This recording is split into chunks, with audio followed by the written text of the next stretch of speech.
देखिए, दो चीजें हैं, एक इल्म और एक फहम फरासत या अकल। इल्म हमें ये सिखाता है कि क्या चीज अच्छी और क्या बुरी, डिफरेंशिएट करना सिखा देता है। और अक्ल हमें ये सिखाती है कि अच्छों में ज्यादा अच्छा क्या है। इल्म खा कोई सा भी हो, दीनी हो या दुनियावी, वो हमें यही कुछ सिखाता है, वियन देता है। हम अगर इसी मुआशरे में रहते हैं तो इंसान वही कुछ सीखता है जिस मुआशरे में रह रहा होता है।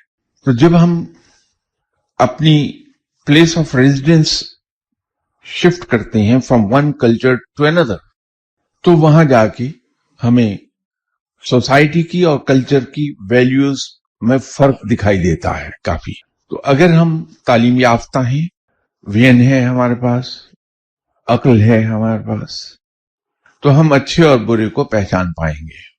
और अक्ल की बात या अच्छी बात, मोमिन की खोई हुई मीरास है, उसे जहां मिले उसे ले लेना चाहिए।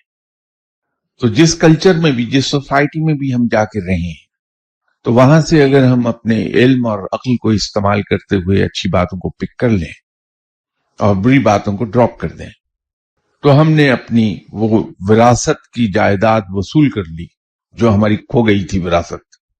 इस्लाम का जहां आपने जिक्र किया कि उसके अंदर मेडिटेट करना और चिल्ले काटना, मुजाहिदे करना, वो एक अलग डायमेंशन है। उस डायमेंशन की तरफ हमें जाना भी नहीं चाहिए। लेकिन एक मेडिटेशन इस्लाम के अंदर ऐसी है जो किसी तौर भी आपको खोने नहीं देगी कहीं, जहां कोई इख्तलाफी मसाइल नहीं आएंगे, कोई फरोई इख्तलाफात नहीं हमारे सामने आएंगे, और वो है सुन्नत की इत्तबा। हमारे ईमान के मुताबिक किताबी सूरत कुरान की वो है जो हम देखते हैं, और आप सल्लल्लाहु अलैहि वसल्लम की हयात तैयबा अमली कुरान है।